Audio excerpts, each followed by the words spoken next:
Hello, everyone. Welcome to the Kadao Woman podcast, the podcast dedicated to amplifying the often overlooked success stories of remarkable African women who are barrier breakers, status quo challengers, and change makers around the world. I'm your host, Lala Shaver Harris. So, hey, listeners, I've got a treat for you today.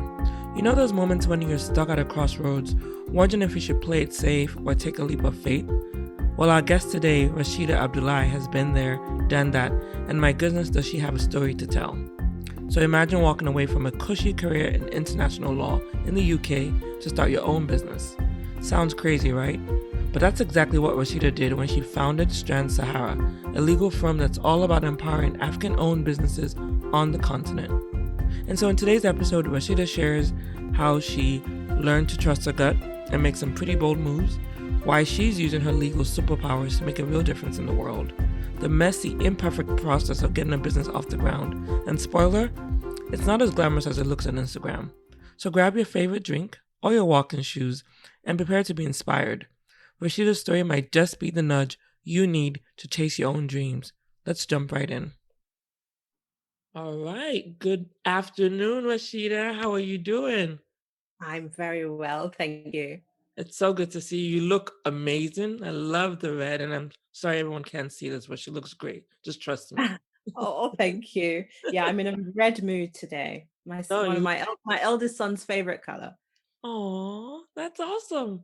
You dress I really cute. actually, I actually didn't like red for a long time. It took me some time to warm to it. So, yeah, Ah, I'm well. glad you like. No, it looks great on you. You look awesome. You look amazing. Well, first of all, again, thank you for just being on the podcast with us today. Really appreciate you making time, especially with everything going on, which we're going to get into.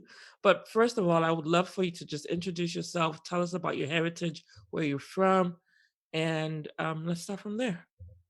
Okay, what a great way to start. Hi, everyone. I'm Rashida Abdulai, and I am a very, very proud granddaughter of um, parents from the Caribbean and West Africa. So, my mother was born in Barbados in the Caribbean, came to the UK at the tender age of 9 to join her parents, who had left a few years earlier as part of the Windrush generation to start a better life in the UK. My grandmother became a nurse within the National Health Service here, and my grandfather worked for British Railways. And on my father's side, my wonderful father is from Sierra Leone. He was born in Freetown and came to the UK after meeting my mum, who had visited Sierra Leone with her best friend at the time, and fell in love with my dad whilst there. And so he came to the UK, they got married, and then had myself and my siblings. So I was born in the UK, but and enriched by this wonderful background, history, heritage, which spans the Caribbean and West Africa. Awesome. I love that. Thank you for sharing that too. And so it sounds like obviously you're inspired by your heritage, you're inspired by your parents' journeys. And let's just start from there. You mentioned your grandparents and you mentioned your mom and your dad. So obviously there's a rich cultural background there that's obviously part of who you are today. But for anyone who doesn't know about Rashida, she's a lawyer and currently she does something amazing. And I would love for you to even tell us what you currently do right now. Yeah, absolutely. Um, so I am a lawyer by profession and I am an entrepreneur at heart. I think I get that from my dad. Um, but I trained as a lawyer here in the UK, having grown up with, a very acute awareness of the unfairness and inequality in society around me and wanting to do something about it and actually feeling quite passionate about it and at a young age getting involved with politics and debates and activism and feeling that I really wanted to pursue a career that would enable me to do that um, professionally. So that led me into an interest in the law. Not having any lawyers in the family, it was something that was a bit of the unknown, but Mm. I was very determined and had a solid, backing behind me. So I qualified at the bar in the UK, becoming a barrister after university in London and in New York. I then decided to join a law firm as opposed to practicing at the bar for a number of reasons. One, doing the bar interviews where you actually go along and meet the barristers within the chambers and have an idea of what it would be like to work there. I realized that it wasn't a space in which I felt, that I would thrive, like I was comfortable. Ordinarily, that didn't stop me from doing something, but it did make me think, as to whether this was the right environment for me. So I went and visited a law firm, and there just felt that the fact that it was international, that there was a prospect of me practicing not just in the UK, but also in the other areas of the world I'm passionate about, like Africa, like the Caribbean, and that I would be part of a team instead of working on my own really appealed to me. So I decided to join a law firm and then cross qualified to become a solicitor because in the UK we do have a split legal profession, which I know doesn't make sense in the States. Um, but we're both lawyers. It's just, we do different things. So I became a solicitor and then started practicing law at a global law firm in London. So that's a short history to my career. And then in 2018, there was a change. There was, You wanna yes. talk about the change. This is the meaty part, right? This is the important part. Okay, so I started working at the firm in 2009 and qualified into the international arbitration team, which was my dream. It was where I could pursue the advocacy that I loved, both written and spoken. It was an international practice, so actually the majority of my clients um, and the disputes that they were dealing with were not based in the UK at all. They were based in Africa, based in Asia, in America even, which was quite interesting. And so I had the travel aspect that I was really interested in. But then as the years passed, there was more of a focus within the firm on building an Africa practice. And Mm, given my interest and my background, it's a natural move for me to go into that area. And so it was wonderful. For many years, I got to travel to many different African countries that I'd never visited before. Because despite my heritage, Sierra Leone, when I was growing up, was going through the civil war. So I didn't get a chance to visit, but through work, I found myself in Nigeria, in Kenya, in Tanzania, in South Africa, and all of these places for the very first time. As I progressed in my career, as I understood more about how the world worked, how the international legal system worked, how the international financial system worked, visiting the continent and seeing the level of poverty and lack of prosperity, and then juxtaposed to that, the levels of wealth and profit being generated by the companies I was representing, all of whom were based in the West. I couldn't help but understand that I was part of a system that was prolonging that inequality, mm, that that was supporting that system, that was helping, the very well resourced companies in the West continue to profit from the resources available on the continent without then tapping into prosperity for Africa's people on the ground. And, once my eyes had been open to that, and I combined that with my own experience of, bias, discrimination that I had faced and that others like me had faced within the legal profession in the UK, I couldn't sit with that anymore and mm, just, ignore it or pretend that it was too big a problem for me to solve. So just keep your head down. It became something that, was even more amplified when I had my first son. So that was in 2016, 7 years into my legal career.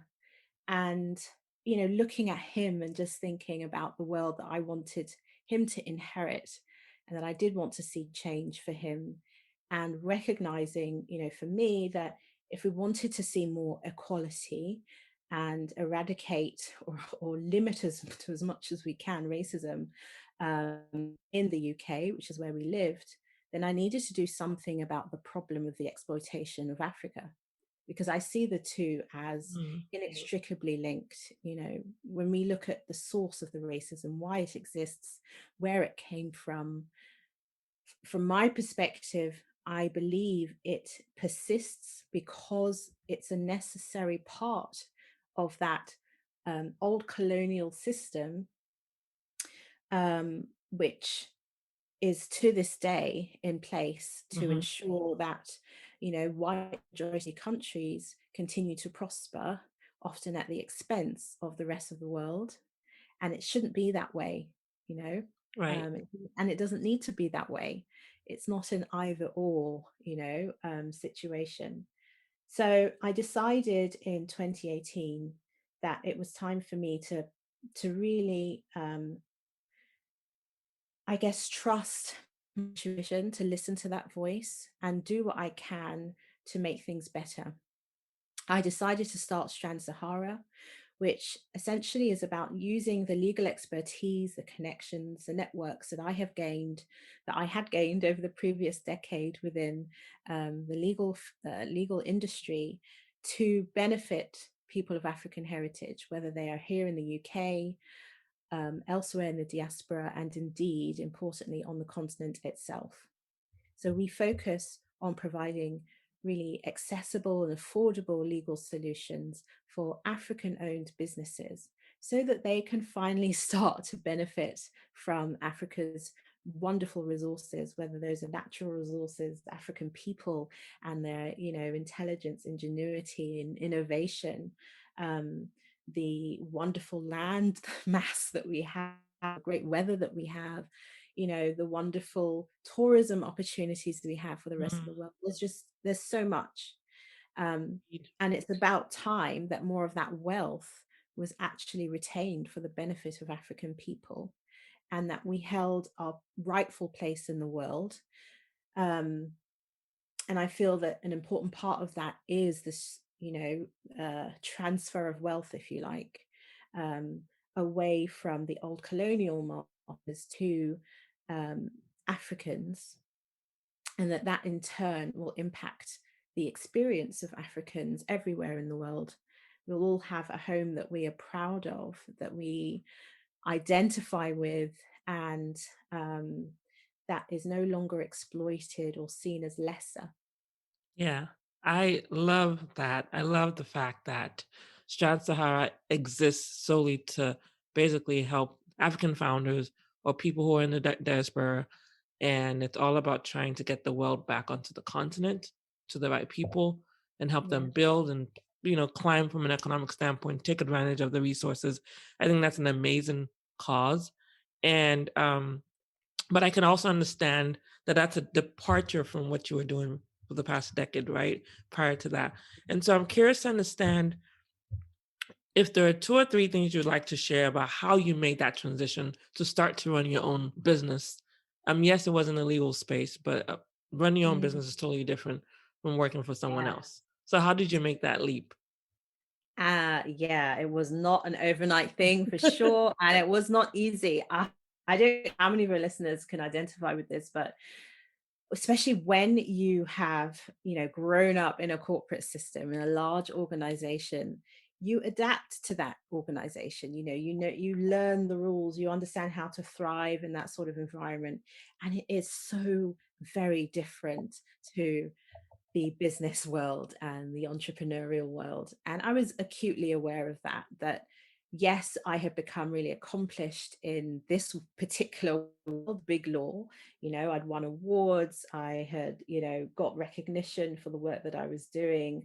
I was speaking at international conferences. I was on track to be, you know, do really well within my firm. But all of that counts for nothing Mm, in when you're starting a new business. Well, I shouldn't say it counts for nothing. Of course, you bring all your expertise to business, but there are so many other things that you suddenly need to worry about that you never did before. And there are so many things about coming from a corporate environment around perfectionism, um, around uh, sort of hesitation to put things out there, um, when it's all, I guess you hide behind a brand is what I'm trying to say. Right, right. You've got the brand behind you no matter what you do. Yes, you lose all of that when you go on your own. So for me, three things that I would say really helped me was, number one, listening to that voice. So actually taking the time to really do a bit of deep introspection to understand, what was the source of this tension that I felt internally. What is it that I'm doing that's really not agreeing with me? What are my values, and how is it that, what I'm doing at the moment really doesn't live up to them? um, and taking the time to really do that. And that can be hard when you're busy. And frankly, for me, it was during maternity leave that I was able to do that, because I had the space to finally think about these things.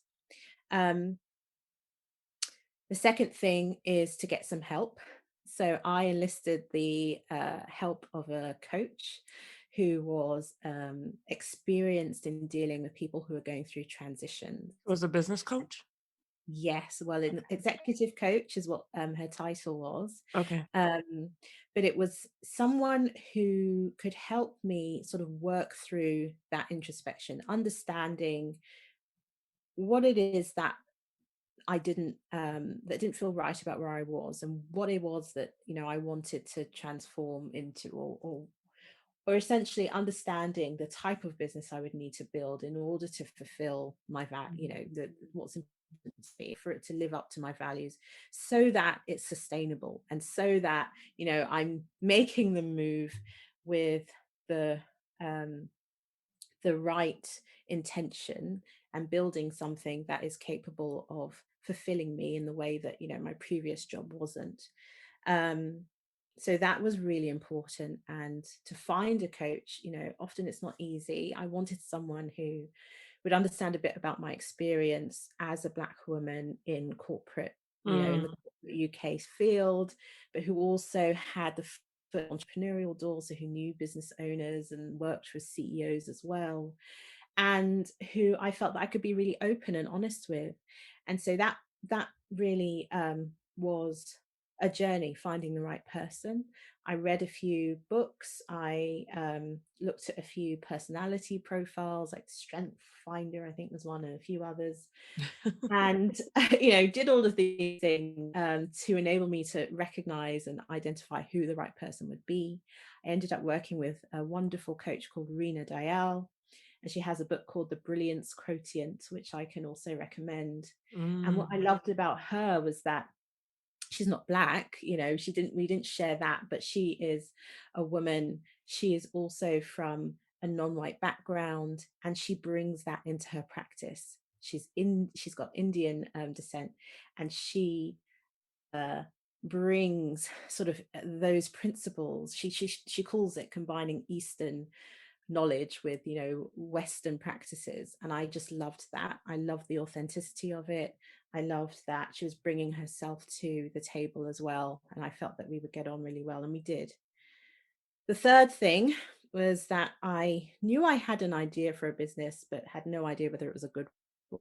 And mm. so enlisted on a business accelerator, which essentially was to help me identify what I would be selling. What would my product be, and then the various different aspects of that, what I needed to focus on in order to, to get the sales, to build profile, all of that sort of stuff, which I had very limited experience of before. So those are the three things. Two, quite practical, getting a coach and getting onto a business accelerator. But the first one was just about having the time and the space to get away from work, get away from all the pressures of life, and really think deeply about what you're doing. What do you want to do in the world, and how can you achieve that? That is, wow, very poignant steps that you took, and I love. And I don't know if it's, and I have so many questions even in that piece. And I thank you for sharing that, because you talked about being introspective and understanding why, the reasons of why you'd want to make that transition and what was tugging at your heart, right? The tension, you mentioned that. And then, of course, then taking the practical steps to, okay, let's figure out how to de-risk what I'm doing. It basically is what you were trying to do, is how do I eliminate as many um how much can I control this? And I think I would love to start from there because Mhm. I'm as someone who's struggled with perfectionism as well. That's what I'm hearing is how do I de-risk what I'm about to start? So I know I want to do it. I know my heart's in it, but what can I do to just make sure that I have the best chance to succeed? Even though you know there's going to be some issues, but you're like, if I do at least these, I can't Yeah. fill in this part. Is that what you were going through as well? Is that what you're trying to solve for when you went through those steps? Yeah, there was definitely an element of that, wanting to put my best foot forward and recognizing that there was a lot of unknowns. So I needed to get some knowledge, really. I just needed to understand a bit more. Um, but to be honest, in my own mind, I was very quickly reaching a point, through working with the coach and through the introspection of knowing that, I was beyond the point of return. I couldn't. Yeah, I did. I did say that. Make a promise to myself that I have to, after maternity leave, go back to work and give it at least 6 months Mm, and have conversations with my bosses. Tell them what I'm thinking. Tell them, you know, that if I stay, this is what would need to change.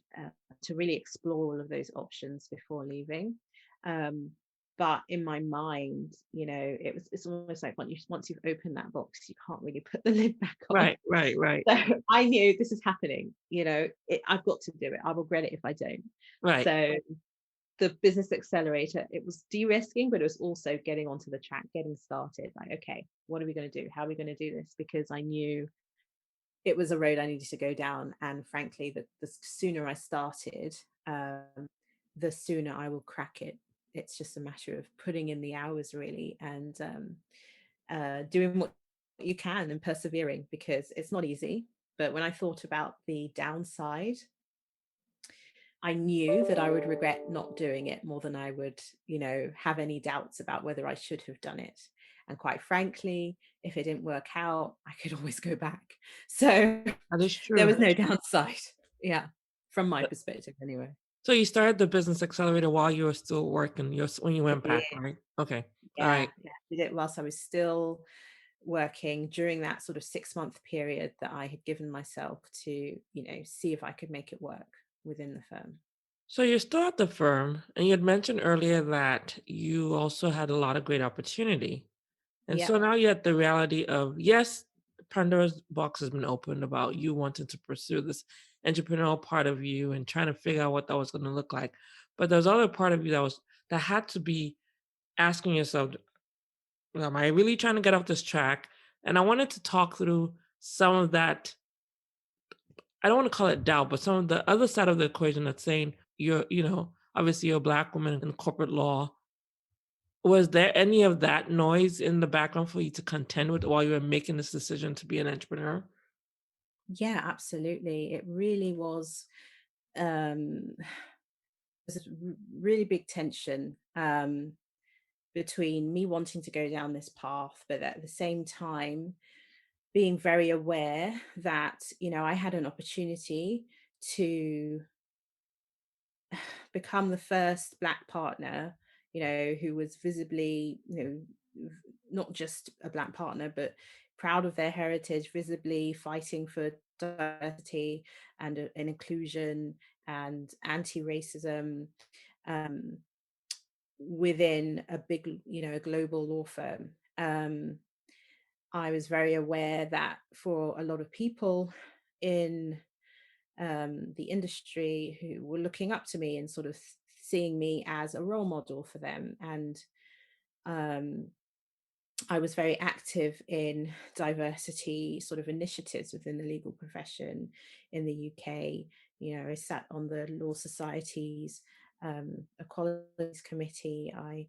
Um, with colleagues, we set up a network called Noticed, which was designed to connect different city firms, because we recognize that there are often so few um, lawyers of diverse backgrounds in these firms, that when we set up our own networks within the firms, they were really small. And so we wanted to create a network of all of the networks within the firm.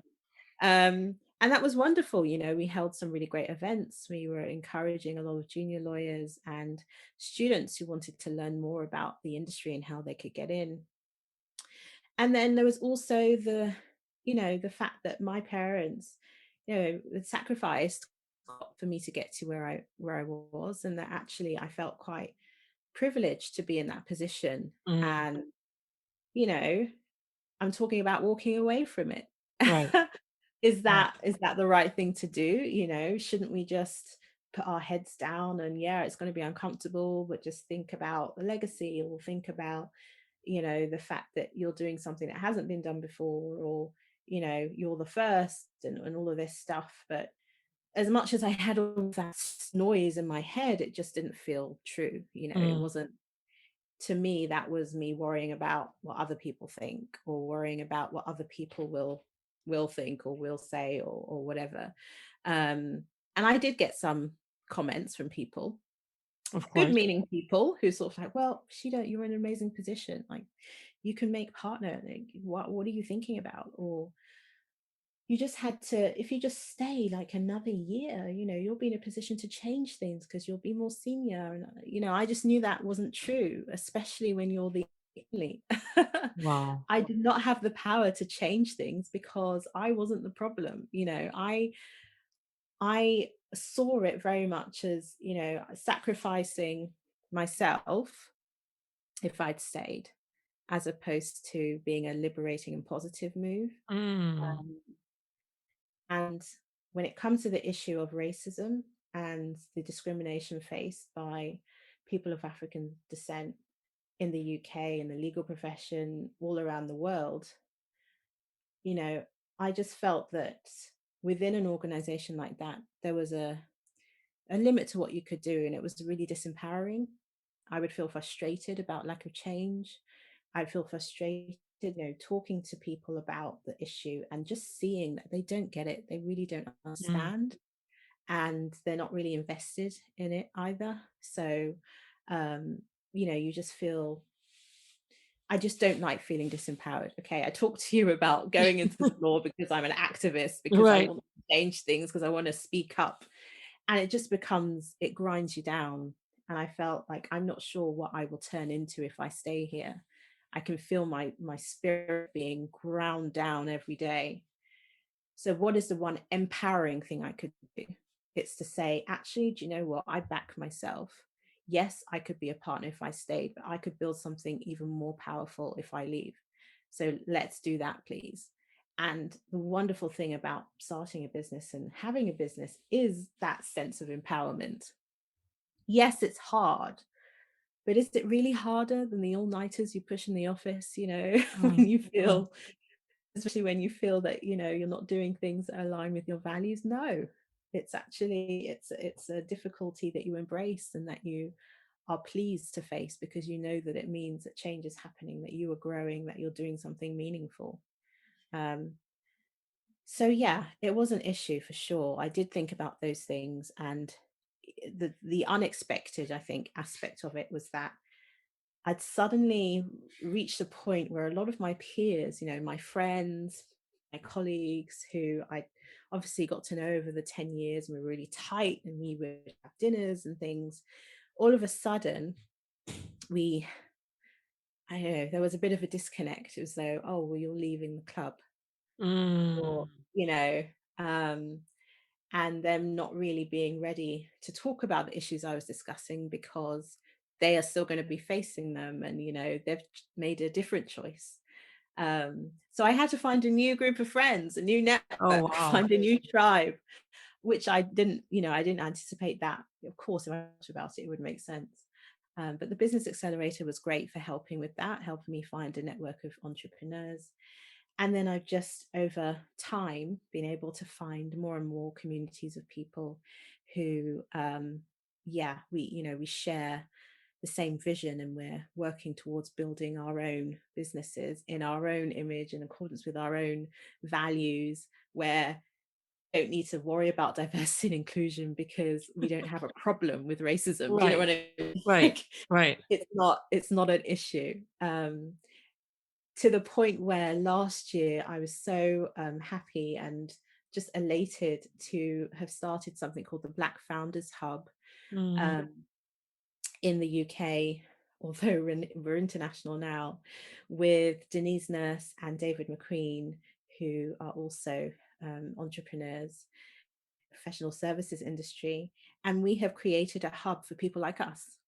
So other professional services, business owners who are Black and who have the same ambition as we do to uh, build economic empowerment in our communities through creating our own sustainable, profitable, multiple million turnover businesses. there you go. So we're building our community. So yeah, really pleased that I chose this course. That is so inspiring. And I think I love how you summarized you basically realize that you're going to be yes, if you stayed on this track, you're going to be sacrificing yourself instead of being a liberator. That is so that is just gold because I think in that moment, because you're taking the time to be introspective, because you're taking time to think through the why of why you're trying to make this switch or transition, you were able to recognize what you will be giving up. Because I always like to say that there's a trade off in everything you do in life. Sometimes you're doing it consciously, and sometimes you're not. This was you constantly realizing, yes, I could stay on this track, but it's what everybody else expects me to do, and this is not true to my being. Yeah, And that is just, I think that's a good takeaway for anyone listening because sometimes you just have to realize that the path for you might be a lonely one, which is what you also found out because you lost your corporate tribe and you had to yeah, go find a new one, which you found. And that in itself is a journey of change because if you're going to go this other path, then you have to expect some of the other trade-offs that happen with that. So I love that. I love that you shared that too. And I think that's amazing. Amazing takeaway of just being introspective, understanding change is going to happen. And you can control as much of how you react to it if you're mindful of how you get into it in the first place. So absolutely. that's great. So switching gears a little bit, obviously you started Strand Sahara and you had all this dreams going into it, and then you obviously get into it. Can you Mm, talk about some of the challenges that you had to overcome to step into what I think has become your purpose? Is that safe to say? yes, Yeah. yeah. Okay. Um, Uh, yeah. Lots of challenges. Oh my goodness. Like where to even start? Okay, so the first one was very, very, very quick. It was actually before I handed in my notice. I discovered I was pregnant. Oh, perfect timing, of course. With my second son. And that then led to another, load of chatter in the head and externally from, friends and other people about, oh, is this the right time? To stay, you can get maternity pay and all the rest of it. But as I think I mentioned, in my mind, I'd gone past the point of no return, and I can't, integrity is one of my values. It's very important to me. It's why I went into the law. I just can't do something that I don't believe is right. And it felt kind of hypocritical for me to just stay because of maternity pay, even though, I didn't believe in what I was doing. And I knew that, I couldn't in good conscience start working on the new business whilst there because of a conflict of interest, both Right. providing services. And yeah, so I just saw it as a test of, how committed I was to this new path. And I Mm. knew that I was and that I would work things out. So that was the first test. And then the second one was realizing that, when you go into business, I think you have to confront elements of your personality, weaker elements of your personality that Mm. you have just, been able to get away with not addressing for a long time, which all of a sudden, if you don't address, are going to really impact your business. And for me, it was weaknesses around, friendships and not Mm. having boundaries with a lot of people, and just being a giver and wanting to please everyone. And then being in a situation where actually, if I continued down that road, it was going to really negatively impact on the business and the impact that I wanted to make with the business and how successful I wanted it to be. So that was hard, because it was really about having to change my behavior, address things that I could get away with before, but which actually, if I wanted to be, a good leader of a business, a good CEO, a good, um, yeah, sort of custodian of this project, I needed to address, I needed to fix, I needed to be more assertive, I needed to set boundaries, I Mhm. needed to be, all of these things. And it did mean that a lot of friendships were affected and other relationships, and that was hard, but actually it was good in a way because it also exposed me to you know negative things I've been putting up with in my life that I really shouldn't have, and the importance of going through that and maturing as a person so that you are capable of being, you know, that CEO or that leader or that mother or that wife, that you have in your mind that you really want to be. Because isn't that a thing? Like you have in your mind that you would love this life, but then there's a realization that to get there, you need to fix a lot of stuff Right. that you're doing Right. right now. You Right. have to do things that are uncomfortable. You're going to Mm. have to step outside of your comfort zone. Like it's a journey. You don't just turn up there by accident. It's Mm. very deliberate. Mhm. And so realizing that, yeah, I have to do all of this work was a tough one. And I ended up losing one business partner because of um, and it was a really difficult time. I was heavily pregnant at the time. And I remember, it being an emotional time, but that's when I turned to things like, meditation and, Mhm. all of these practices that really help to ground you as a person and which I now cling on to now to help me get through difficult situations that arise. And the last thing I'll mention that was a real challenge was around um, the need to really pivot when the market tells you that what you're selling is not something it's interested in. Mm. So, from my perspective, that was that I'd obviously come from an international arbitration practice, which is a form of dispute resolution. I loved that work. I was good at it. And I wanted to replicate that in the new business, but obviously for a different market. And I thought that an online dispute resolution business would be the perfect blend of my tools and something that could be used by African businesses. Uh, and I tried to sell that dream on visit Mm.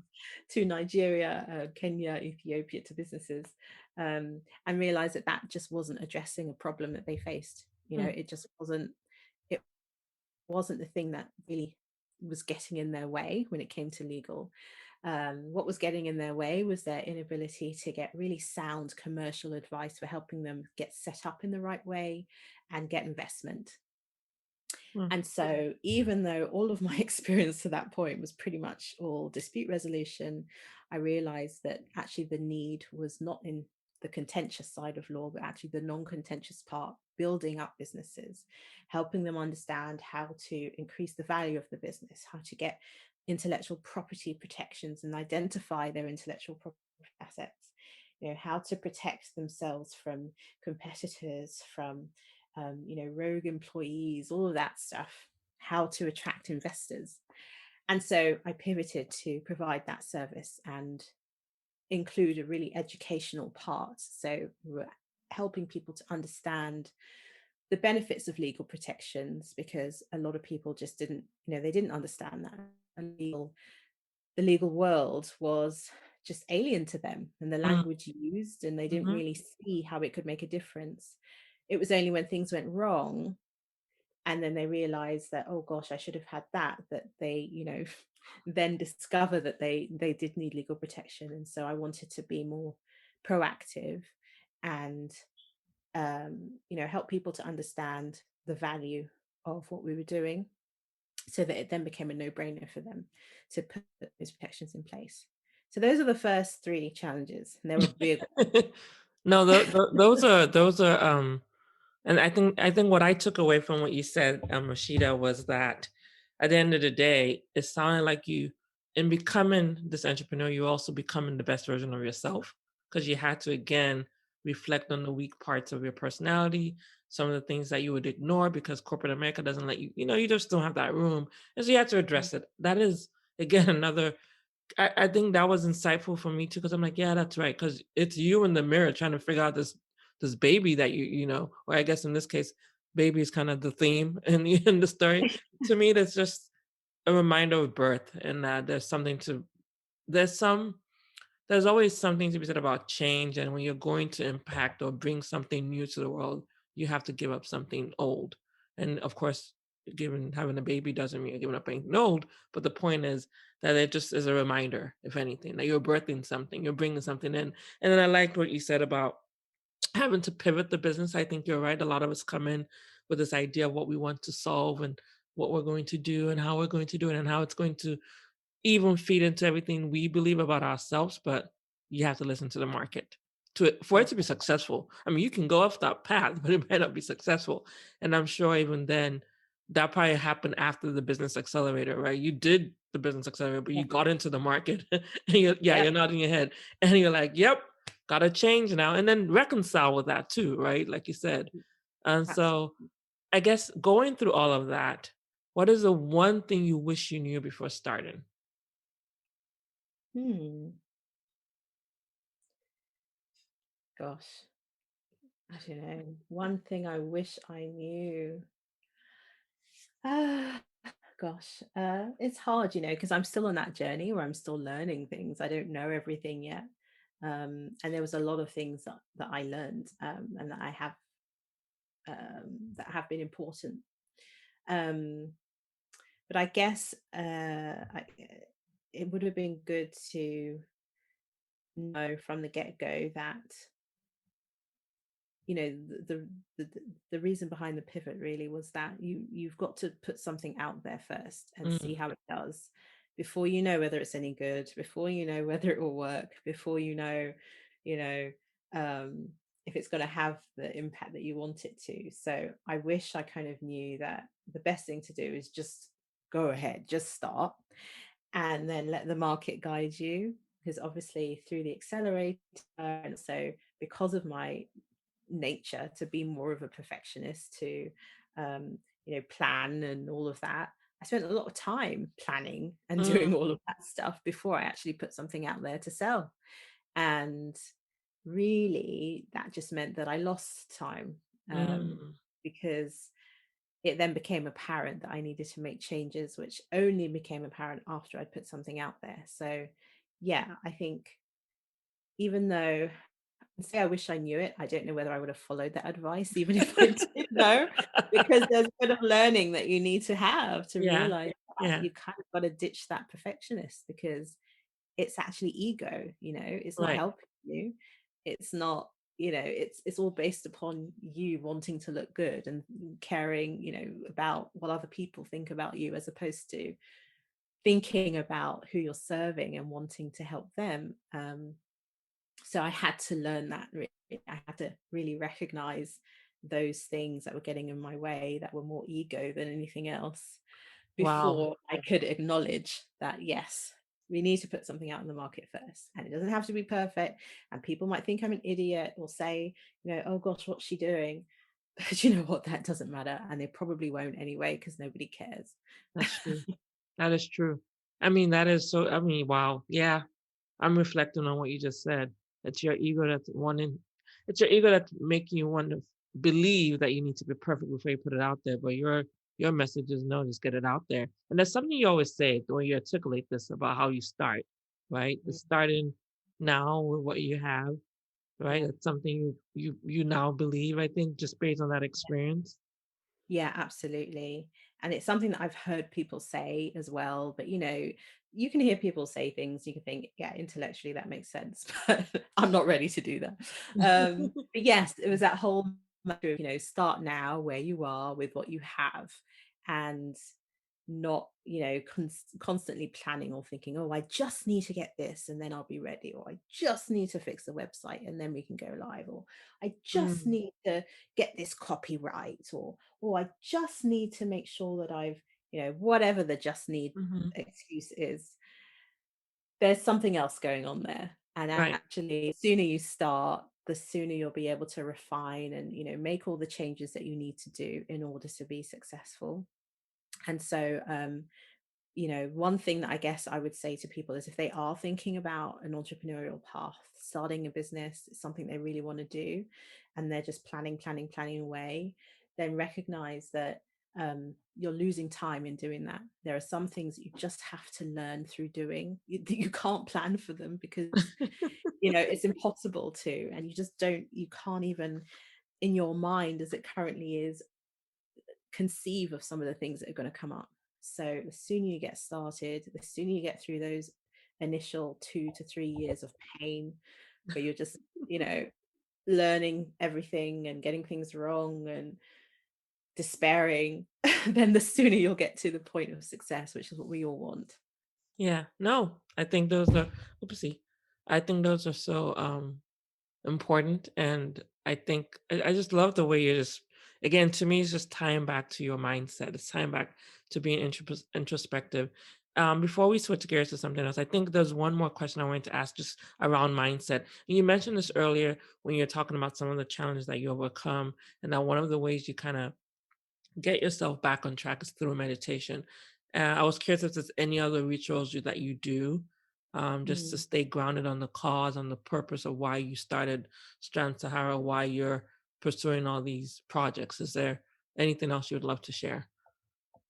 Yeah, I mean, I've tried lots of different things.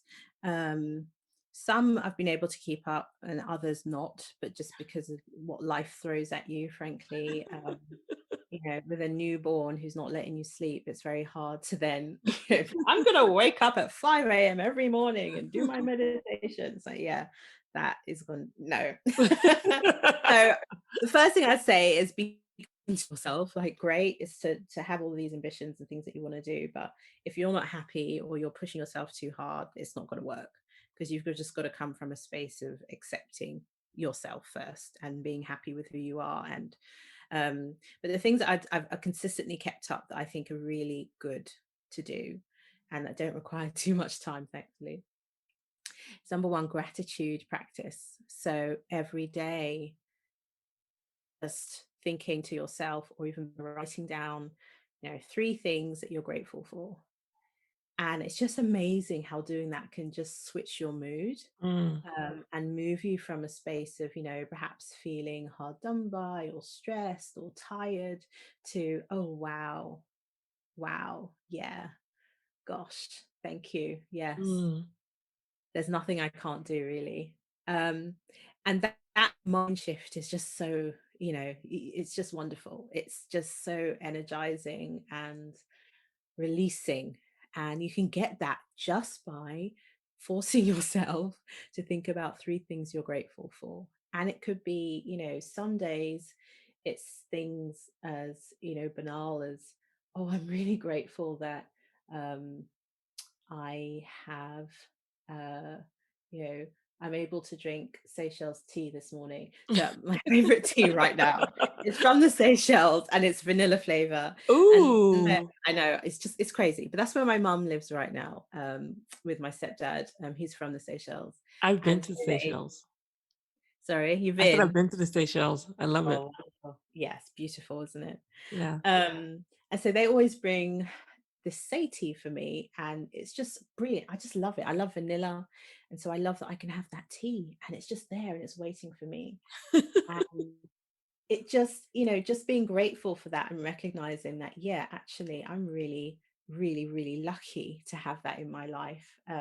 You know, to being grateful for my children, or that I have, a roof over my head, that I don't need to worry about where my food's coming from this Mm, morning, or that, if something great happened in the day, even better, that you can be grateful that you've won that award, or that article was published, or that a client was really happy and gave you a great review.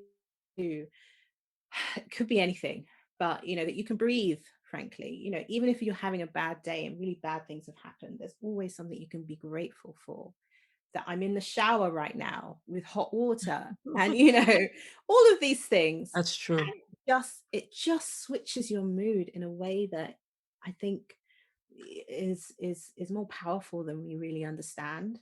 The meditation, it's so again really powerful, and I can't really explain it. I don't know why. When I first started doing it, I didn't really get it. It just felt weird. I'm not really doing anything here. Surely this time would be better off, working on something. You're not thinking about anything. You're literally just sitting there. But I did it consistently, and I realized over time, because it took time, that my stress levels during the day were lower. Mm. I can't tell you why, I don't understand it. Somebody else who's an expert perhaps could do that. But I can guarantee you that if you try it, it's just 10 minutes, 15 if you can. 10 is quite hard if you've not done it before. And do it every day just for a week, and you'll notice a difference in your mood, in your ability to withstand pressure, to withstand Mm. obstacles and challenges. You're just more resilient. And I can't tell you why. I just know that it does work. If I did it every day, I'm sure I'd be even more resilient. Um, so that's one thing that I'd really love to get back to. Awesome. And then the other thing that I've done periodically, um, is the affirmations. Mm. And that's kind of, I think it's powerful because you're thinking about what you want really, and trying to bring that into existence and speak into your life what you want to happen or who you want to be. And that's quite powerful. I think giving yourself those positive words every morning a nice way to start. For me, I think that was really important in the beginning when it was hard and I needed a lot of confirmation that, yeah, you can do it. It's fine. You're wonderful.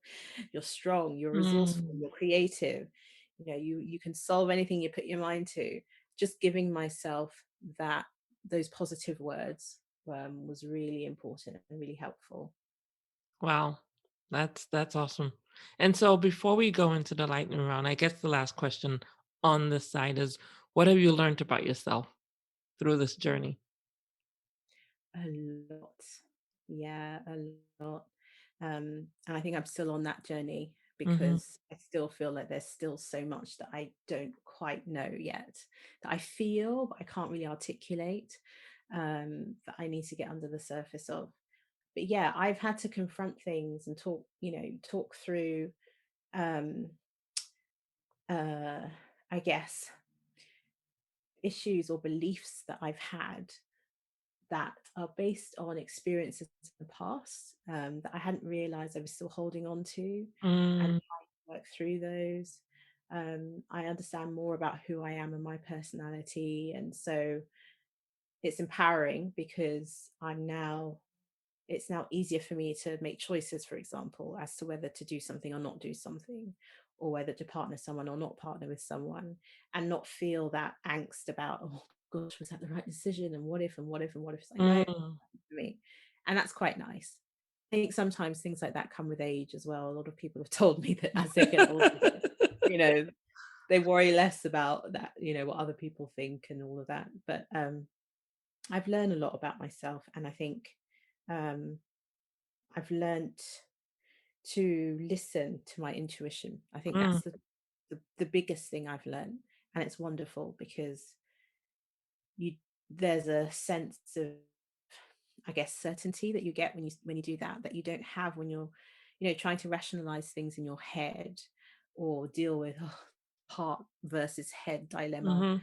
that often crops up. Right, It can be right. really hard, and there's a lot of pressure on you to figure out, well, what's the right thing to do in this situation. But if you just listen to your intuition, your gut, and you go with that, then what I love about it is that if something works out, great, wonderful. If something doesn't work out, well, do you know what? I did what I wanted to do, and I'm happy with that. And that the worst thing for me, I don't know, maybe this is something that I suffer with, is when I've listened to someone else, or I've let myself be convinced by an argument that I knew deep down I didn't really believe, Mm. and then things haven't worked out. And I've felt, really rubbish for believing that person, or doubting myself when I should have just gone with, what I knew to be true in my heart. So, yeah, that is a superpower I think that I now have, in that if I follow my intuition, then I know I'll be fine That is with powerful. whatever the outcome. Yeah. That is very powerful, and I think that's a muscle that we also have to train too, right? Listening to that inner voice, understanding it when you hear it, and then just being confident and taking whatever decision you need to make once you've taken the time to be introspective. Again, everything with you is introspective mindset. Meditation is I don't meditate because of what you said in the beginning, which is your mind is just wandering and I'm thinking about all the things I should be doing. My husband Mhm. meditates, so you're right, it does work. I just Yeah. need to get there. But that's a story for a different day. So we're gonna switch gears into the lightning round, and there's no wrong answer. Just say whatever comes to mind, and we'll go from there. You ready? Hey. All right. So what is the last thing you learned? And it could be anything. Uh, the last thing I learned was very boring. How to how to um how to add a new post on WordPress using their website builder. I love it. That Because, right, one of the things about being a business owner is that you get your hands in everything. And I actually think it's great if you can learn the things that mean that, you can get things done quite quickly without having to, wait for a team or a consultant to do it for you. Not everything, but some things. And I recognize that understanding how to quickly change copy on the website or add new content in order to respond to opportunities is really important. I had to learn how to do that. And WordPress is not the easiest, so I'm quite proud of that. good. No, that's a good one. What's your greatest fear?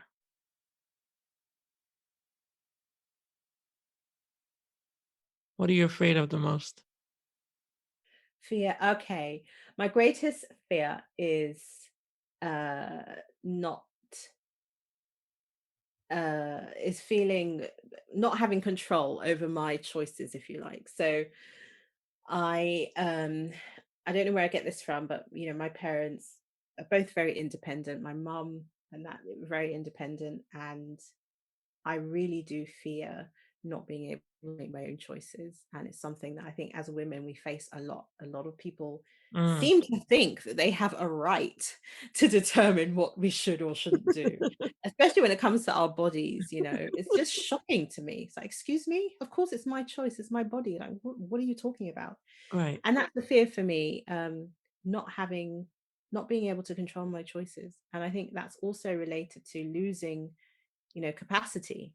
If something was to happen to me and I let myself, for example, stay in a situation, whether it's at work or at home, where I was getting depressed or, feeling like I couldn't express myself to a point where I lose, my mental capacity, that is really scary. So for me, it's about being in control of my choices. Or being disempowered, like you said earlier, right? Right. It's all Yeah. connected. Like that Yeah. to me is very scary.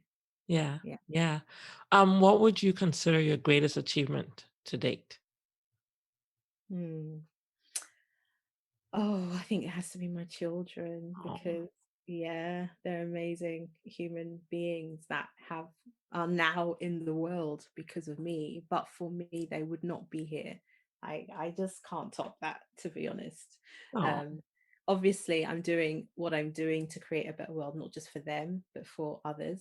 But in terms of biggest contribution today, until Strand Sahara is, the the big success I intend it to be, just being part of the process that means that those two boys are alive right now is, yeah, my biggest achievement. oh, I love that. The mommy in me loves that a lot. What matters the most to you? um Fairness, I Mm, think, and that is it comes back to my values. It really matters to me. And I know a lot of people say, oh, well, the world is unfair. But for me, it's about individuals doing the right thing. If we all did the right thing, yes, the world would still be unfair, but there'd be a lot more compassion and love in it. mhm. Um, And I think we all should speak out against unfairness and recognize that I think a lot, if not all of the problems we have in the world stem from people's failure to do the right thing, to do what is fair, um, to not seek to, take advantage of others. Yeah. And you talk a lot about your values on this conversation. So this next one is, what is your motto? Like, what do you live, the words you live by? Okay. So I did try and come up with my top 5 values at one point, and I do actually still think about a lot. And it's family, fun, fierce, fair, and what's the last one? I've forgotten, for goodness sake, ridiculous. Anyway, the idea is that family, for me, it's really important. It's my identity. It's where I get strength from. It's my responsibility as well to do what I can for my family. Fun. Oh my gosh, I need to have fun in everything I'm doing. I just otherwise I what's the point, frankly? Mhm, And it helps you get through everything. Um Fair, we've talked about already. mhm. um Fierce, and that is because I needed an F. But what I mean by fierce is just putting your best foot forward all the time, like Mm, being the best, bringing your best to the table, pushing yourself to be better. And in using the word fierce, I was absolutely thinking of Beyonce and Sasha Fierce. you mhm, know mhm, that mhm. energy that she brings is, it's wonderful to see. um I don't know why I can't think of the last one now. I have to go back to the drawing table to think of one, Another F. because obviously my 5 Fs are failing me right now.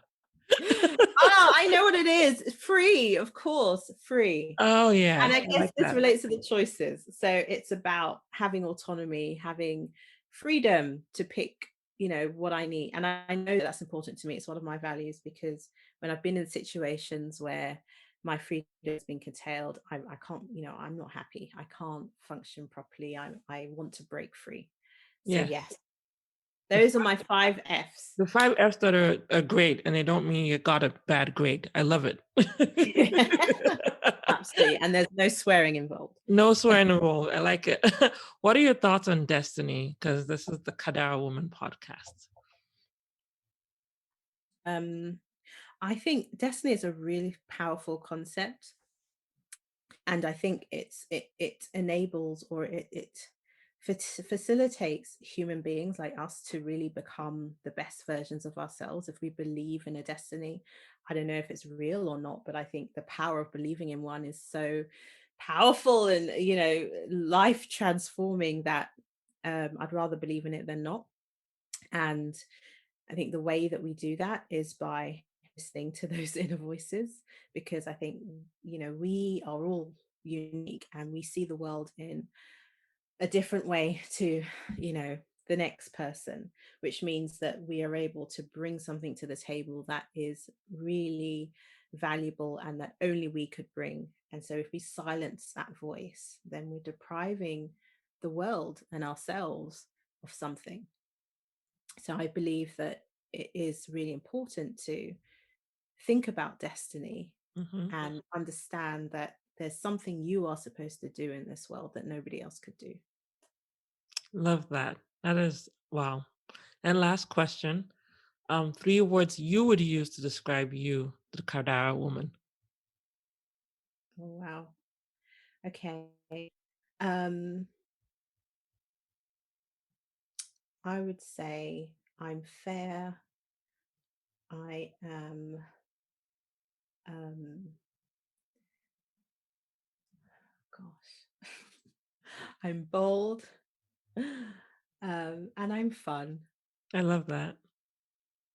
And more, but you have to only choose 3, so, Well, where can, listeners learn more about you, Rashida? Okay, so please do check out Strand Sahara.